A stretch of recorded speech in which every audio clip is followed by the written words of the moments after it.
Hi. Okay, I am going to show you the dry brush technique that I'm using on the shiplap wall that we have here. I'm almost done, and it hasn't taken as much time as I thought. So I just have a little bit of paint here, just dip it in.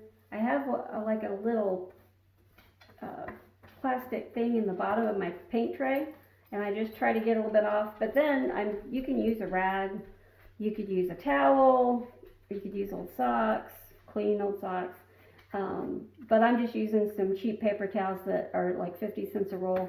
So what the goal is here is you want your brush almost dry. You don't want like a lot of excess paint, because what you want to do is we want the top layer of the wood, and you want to highlight that, and then you want to leave inside on that bottom layer, if you will, you kind of want to leave that the normal color. What I want here is like a distressed look, and I kind of want it to look like an old piece of barn that we had taken down and we're using on here. Although this was a brand new product, I actually have a video, and on the other video, and I can link it once this uploads, we had purchased the shiplap from Lowe's.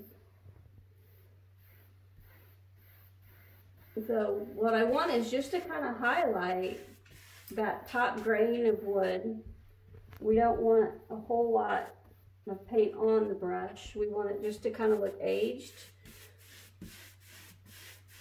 We lived with this for about 30 days or more before we decided to do this. And I don't know how well, and I'll move because I do have a light over here for you too.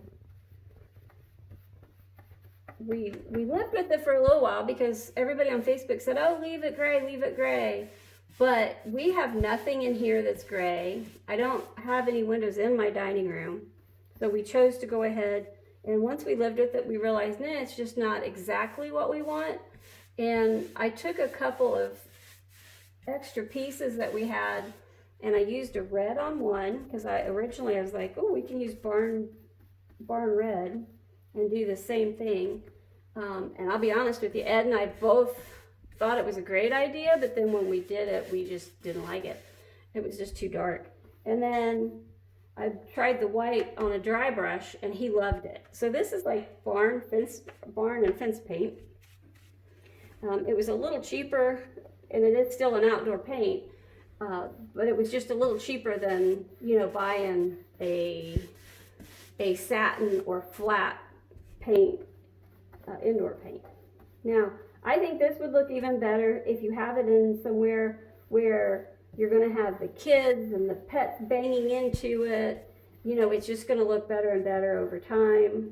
Where we have it, we don't have any small children at home, so I don't think that's going to be the thing for us. But so when we hung this, we did use a nickel, so I really wanted this to look like old shiplap, even though it's a brand new product.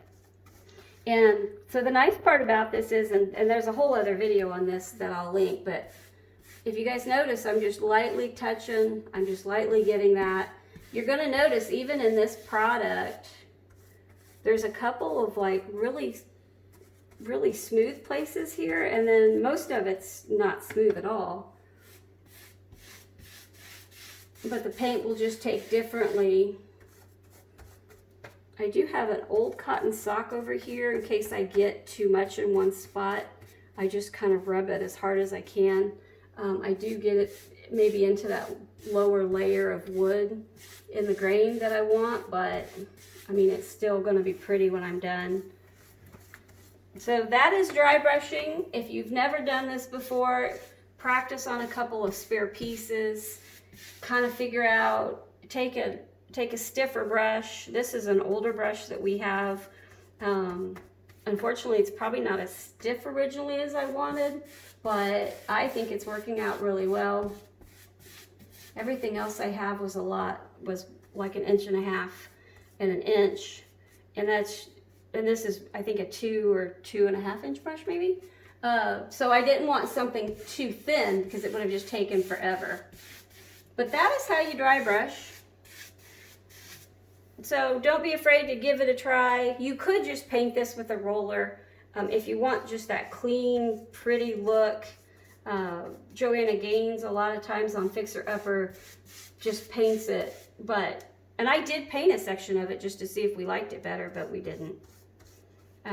We liked the dry brush technique. I did 3 or 4 planks and just tried to figure out which way we wanted it to go.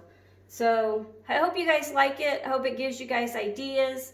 Maybe you didn't think about something, but now that I've showed you, you'll go ahead and try it. I did not use pallet wood. Ed was concerned about the pallet wood because some of the pallets are treated, and we just didn't want to have the chemicals that they treat some of the pallets in. So I hope you like this. I hope you could tell how the paint goes into the grain of the wood, but of course the color is still there too, so you kind of get a two-dimensional, and it makes it just look a lot older. And then you do see some of these, you'll see how they planed them and etc. But I think it turned out really pretty.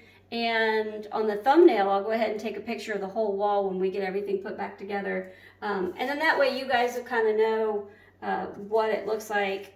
Once I finish my dining room, I'll do a whole reveal, but I got more things, and see that wood right there is a lot smoother. And so it just, that part doesn't have the grain like this part did. And so you'll see it just looks like it's in on that bottom layer on the grain, but there's no right or wrong when you're doing this. And when you step back from it, it's really going to be pretty. And I'll tell you what, I'll have Ed pause that and then go over and show you the other section of the wall. This section's still wet, and so you really don't get a great idea of what this is going to look like. I'll have him pause it and go over, and he can end it with just a picture of that over there. And I hope you guys are staying safe. I'll talk to you soon. I'm a hot mess today, but that's okay because I was just painting anyway. So, hey, take care, hit like, hit subscribe, and share with your friends. Talk soon. Bye. Turned out really pretty.